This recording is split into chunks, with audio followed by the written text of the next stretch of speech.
Hey, beautiful star beings. This is Megan Maris with your energy update for the full moon in Aquarius. And this powerful energy gate is from July 29th through August 12th, which is also the end of the Lionsgate portal, which is also the start of eclipse season. We are at that point where we are being shot out of the cannon. We are looking out at what's ahead, and somebody just lit the match, and that little light is going, going, going, going. And you might feel the anticipation of being shot out.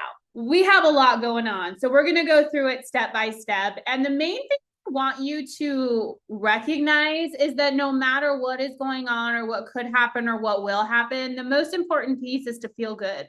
That's it. The whole purpose of life is to feel good. And a lot of people might argue with me on that, but they can find their own channels if this doesn't resonate for you. Because the reason for that is when we feel good, we are regulated. When we are regulated, we are present, we are conscious, and then we can have an impact and we can do the things that we want to do. But until then, we are in this constant state of fight or flight or stress or reactivity, and it's just creating more karma and more stuff to unravel. So if every time you are going through some sort of crisis, you're adding more crisis energy to the earth, it's like, when are we going to get through this and start having a good time? No judgment. We're all doing the very best that we can. So let's talk about the logistics of this full moon. It is happening on Wednesday, July 29th at about 7:35 a.m. Pacific time at 6 degrees of Aquarius. So if you want to know how this moon is really going to impact you, the best thing to do is to look at your chart. And if you'd like to book an astrology reading, I can help you with that. You can find that link at meganmermaid.com. But what we need to understand is what is happening in this full moon. We're going to talk about what full moons mean. We're going to talk about Aquarius energy in general. We're going to talk about all the fuckery that's happening in the planets. Oops, did I say that? I did. And then we're going to talk about the Lionsgate portal. We're going to talk about Saturn retrograde, and we're going to pull some cards to make sure that we are not letting fear overtake us. I actually listened to a really amazing astrologer the other day, and I really value her opinion. And I was sitting with it with my Aquarian energy, and I was just like, something doesn't sit right, because whatever was coming through her, whether or not she didn't want to be rooted in fear, it felt rooted in fear. No judgment, right? We're all doing the best that we can. But we really want to be mindful about what we're consuming, what we're listening to, who we're listening to, what we're scrolling on, and how we are letting that take us out of the present moment. Full moons in general are about release. It is the time when the light of the moon is the brightest in the whole lunar cycle. We are at our brightest. It's the time where there is the most energy. It's the time where there is the most change that is happening. It's about culmination. So culmination means a completion. We've reached some sort of goal or milestone. And when we're in the lunar cycle, new moons are the time where we set our intention. So full moon is the time where we see how our hard work is paying off. And it also shows us what was missing, right? Because if the light of the moon is at its brightest peak, then it's going to show us everything that we've been missing. And we're going to talk about how Pluto is joining in this with a magnifying glass as big as planet Earth. Whatever is happening in your life, whatever truths are revealed, because full moons are about truths being revealed, you can't unsee what you see. But the beautiful part about it is the word that kind of came for this moon is merciful destruction. And if we think about this term, merciful destruction, what does that mean? Underneath the kind of like, oh my gosh, anticipation of what is going to be destroyed and what's going to happen, am I going to be okay? The merciful part is showing that whatever is released, whatever truth we see, whatever is shown to us collectively or individually is going to set you free, is going to set us free, because that thing is no longer in the shadows. It's kind of like when you turn the light on and all the cockroaches start to run. You saw those cockroaches and they can't run anymore. You're going to go with your rain can or whatever it is, or if you're an ethical person and you have your little cup and you put them outside, you are going to rid yourself of the pests in your life, okay? And this is what this moon is helping you to do. Rid yourself of the pests. It is no joke that this eclipse season is happening on August 12th. That is Sekhmet's feast day. And Sekhmet is no nonsense. She is here to literally destroy ferociously anything that is not of the law of Ma'at, which is the law of order. So sometimes we have to get ferocious in our life to protect our order, to protect our peace, to protect our boundaries. Now let's talk about Aquarius, because that's a whole different ballgame. And the nodes just moved into Aquarius. So the North Node is now in Aquarius. The North Node represents where we are going, where we are karmically destined to travel to. And the South Node in Leo is where we have been, where we are moving away from. So let's talk about that first, that if the South Node is in Leo and the North Node is in Aquarius, then we are moving towards the energy of Aquarius. We are moving towards all things Aquarius, which is being the rebel, which is being the visionary, which is being the humanitarian, the water bearer. You're here to set humanity free from everything that is no longer working, the structures that we have built that are now enslaving us. And Uranus energy is all about shaking things up. Aquarius is ruled by the planet Uranus. So we are going to get shaken up. Everything's going to get shaken up. That's just a fact. But we don't have to fear that. And when I was bringing up the other astrologer, what was happening is she was having this conversation about AI and what happened recently with a certain aspect of AI and how this could lead to all of these other things and what to be aware of. But the thing is that anytime that we're looking at some future timeline and we're putting fear into it, it's actually like we're casting a vote for that to happen. Not everybody is meant to be an advocate. Not everybody is meant to keep up with every single current event. Some of us are. And if that's your role, you know that that's your role. Beyond a shadow of a doubt, you know you are here to keep up with that, and that is your path. But for others of us who are very sensitive and our role is to maintain a level of light or to really focus in on one area of expertise so that we can balance things out. If we're too focused on what's happening outside of us, we aren't going to be able to accomplish that mission of balance. And so as we move into the North Node in Aquarius, this is about learning how to be okay with being different. Aquarius is not afraid to be the black sheep. It is not afraid to be the alien. It is not afraid to push the buttons. And this full moon is saying, like, wherever you've been hiding out, this is the time to liberate yourself and to be authentic and to show your human errors and your flaws and everything as beautiful, and not to go on with what everybody else is doing just because everybody else is doing it. But the thing with Aquarius, the shadow side of Aquarius can be sometimes a coldness. I know as an Aquarius rising that sometimes I can be done with a person or thing. And it's not that I have any animosity towards them. It's just, it doesn't exist anymore. It doesn't exist. And like, once that happens, like, there's just a coldness. Like, it's this Queen of Swords energy of like, do I know you? I don't think so. When we're moving into the North Node in Aquarius, we may notice that relationships start to shift and we may start to break off from certain people or groups or situations. And we got to trust that all of that is happening for a reason and for everybody's highest good. I know that highest good thing is like so played out, right? Oh yeah, it's the highest good for me to like completely suffer right now and to fall on my feet again. Really? Thanks, universe. You're so kind. But really, that's how it is. Then when we think about the South Node in Leo, we are moving away from some of those Leo aspects. That's where we need to move away from. Leo is the heart, it's the self, but it can also be very egoic. Leo can be, what about me? Look at me, praise me. I know, because I'm a Leo sun.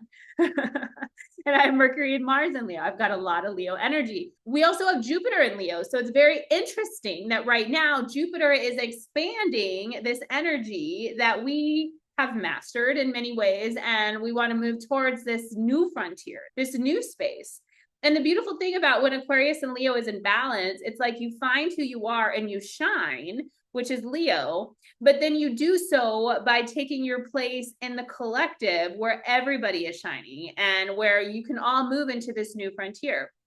So with all of that being said, what is happening in the moon alongside just a full moon in Aquarius? So we have the moon conjunct to Pluto, and it is opposing Jupiter. So we have this moon in Aquarius and it's conjunct Pluto in Aquarius. So we are here to be loud, to transform all of the is that the ego and the old way has been taken over, because another side of Leo is just narcissism. Like that is the lowest energy of Leo, is I am the king. Look at me, do what I say because I am the king. And so I don't have to point out how that can happen. We can see in leaders all over the place now, and literally since the beginning of time, how when we have this expansive bad leader energy, it is not good. It is not good for anybody. But this moon and Pluto working together is like, we're going to excavate that. So we're going to show these truths. And this could happen on a collective stage. But what I'm concerned about when I'm talking about the planets and when I'm sharing this information with others is, how is this affecting us personally? How can we use this for our own self-development? Because that is going to also help the collective. So with the moon conjunct Pluto, you're going to feel emotionally intensified. It's like cleaning house and all the dust bunnies are coming up and it's like, oof, I thought I was over that. Oof, here it comes again. Oh, like I can't let that slide anymore. That bad behavior or whatever it is that you have just kind of overlooked or wanted to give people the benefit of the doubt. No, like we don't have time for that. We have to take some of that Aquarius coldness and wield our sword where it needs to be wielded. And that could mean some endings, some very, very abrupt endings. And yeah, that can feel challenging at times. But if we want to expand, we've got to clean house first. Then we have the sun opposing Pluto while the sun is conjunct Jupiter. So it's like two things are happening. Like emotionally, we're like, oh my God, I feel so much. Like it's too much because Jupiter is expanding all the emotions, all the intensity. But then we have this amazing aspect of sun conjunct Jupiter, which is like beautiful luck. But then the sun is opposing Pluto. And now it's like beautiful luck, but like power struggles. And it's all based on our emotions. So what we need to figure out is when there's so much imbalance in the sky, we need to come back to the balance within ourselves. And we do that by feeling good. We focus on our thoughts. What do I need to think to feel good? And we focus on our nervous system. What do I need to do to regulate myself so that I can feel good?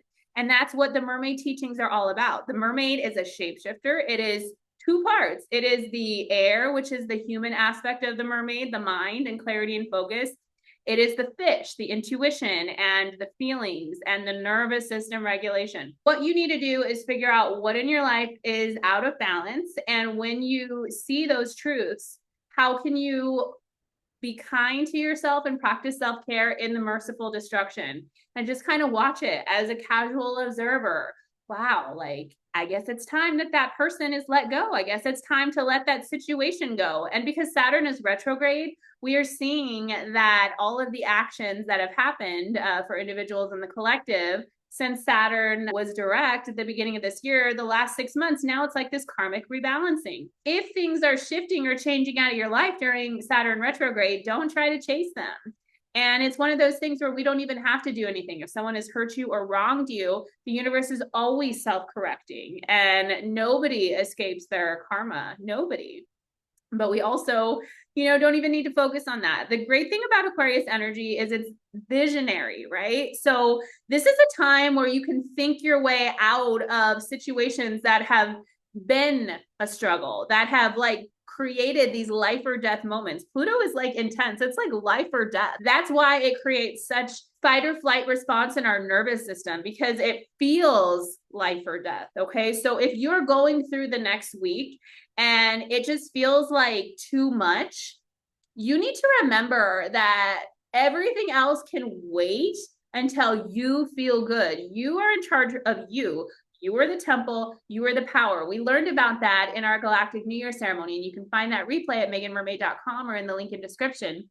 And we did a lot of activations with the Knot of Isis to help us to step into our power, and just in time for this full moon. Now, this full moon is also right smack dab in the middle of the Lionsgate portal. The height of the Lionsgate portal is August 8th.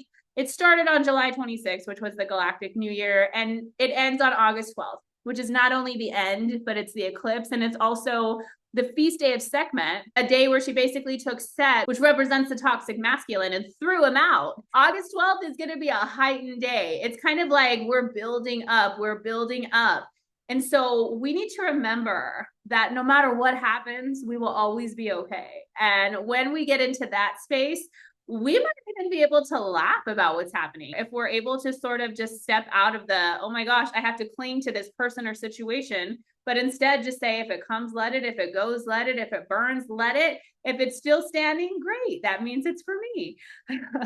So there's a lot that's happening. And the most important thing is just to remember that if you're watching or consuming any kind of media and it's making you anxious and it's causing you to feel some type of way about the future, then that's the shadow side of Aquarius. Aquarius energy is the visionary of looking ahead, but we're supposed to be looking ahead in a positive light. And if we're not looking ahead in a positive light, but we're in a space of doubt or worry or fear, turn that shit off. Turn it off. You don't need to know about what's happening or what could happen. The best method anytime you feel worried is to put your hand over your heart and say, what is self-care for me in this moment? How do I feel good? How do I feel regulated?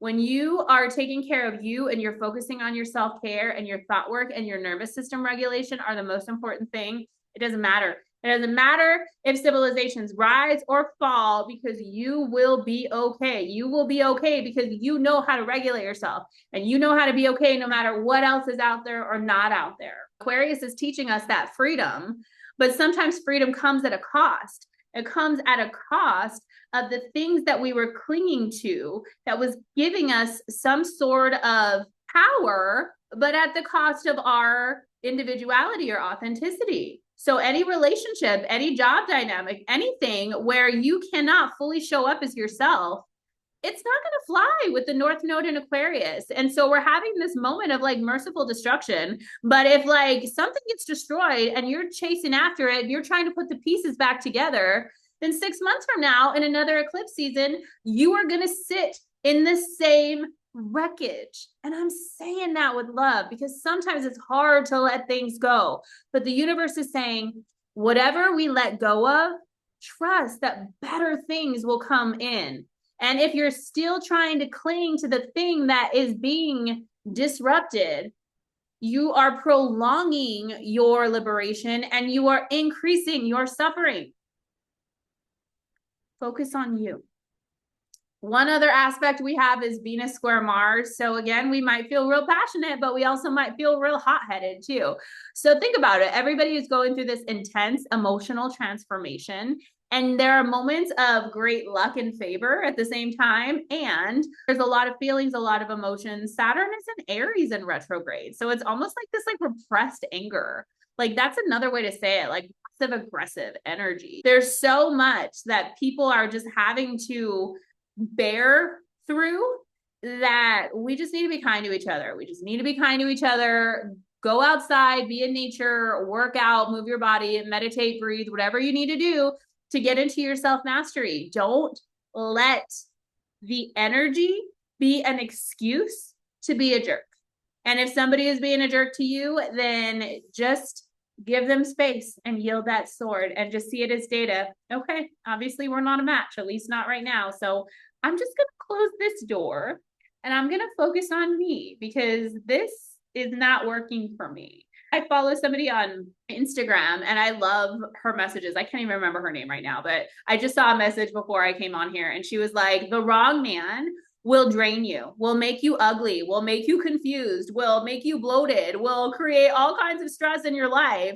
And that confusion is not divine. It is not divine. So if you are in any kind of situation where you're experiencing feeling fatigued or drained or any kind of way that is not feeling good and regulated and healthy and nurtured and valued and honored and revered, and you're still with it and you're still trying to make it work, the universe is going to be like, we love you, but this can't happen anymore. And so I just encourage you to step into this space with acknowledgement and trust. Whatever happens, whatever gets shaken up, you'll be okay. Consciousness will survive. It always does. We have the power over 7 scorpions from the Isis deck. There's this beautiful story where this child is bit by a scorpion that has all of these different poisons. And even though the child was the son of somebody that was unkind to Isis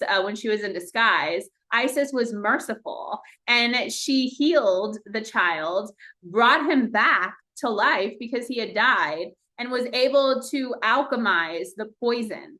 And so it says power over 7 scorpions, the power to conjure lower vibrational forces. Now, this is the alchemy magic that we can use when we start to work with Isis, where we can take the lower vibrational energies, and instead of running from them, we take them and we say, all right, I'm going to take some of this negativity and I'm going to put back some beauty. I'm going to take all of that energy and I'm going to put some good energy, some beautiful energy. But in order to do that type of alchemy, we've got to have strong boundaries, because if we're letting all of that darkness slide, we're not in power. We are not conjuring the dark forces and alchemizing them. We are enabling them, which is a whole different monkey. Okay. So let's pull one more card. What happens after we conjure these low vibrational forces? We have Eye of Horus. Aquarius is very cerebral. And when I think of cerebral energy, I think of like the third eye. I think of the mind of God. So I think there's going to be some sort of like epiphanies or aha moments where like we might be scared, very scared at moments, but then we're going to be like, oh my God, like I didn't realize how powerful I was. Like I didn't realize that I could say that thing or do that thing that used to scare me. And wow. And then we have forgiveness from the Mermaid Empowerment Oracle. Choosing forgiveness sets me free. How can we stay in that space of alchemy without making anyone wrong for it? And relax. I relax my mind and enjoy this moment. So relaxation is more so just like sitting and relaxing. It's relaxing your whole nervous system and recognizing, oh my gosh, like I have so much fear in me right now. I have so much worry. I have so much uncertainty. I'm going to relax into this uncertainty. I am going to bring love and compassion and witnessing to this uncertainty, to this fear, to this worry, and forgive myself for having it, forgive others for sparking it. And then when we're in that relaxed space, we can have those aha moments and epiphanies of the solution that we need to take. And then from the tarot, we've got the 5 of Swords, and then we have the Knight of Pentacles and the Page of Wands. I feel like this is saying that, you know, if things are moving slower and we want these like desires to come through in the Lionsgate portal, we've got to trust that like there is a divine timing to all things. And when we have those intrusive or fearful thoughts of, oh my God, am I going to be okay? That's when we turn into the regulation. One more Isis card wants to come out. We have the Knot of Isis.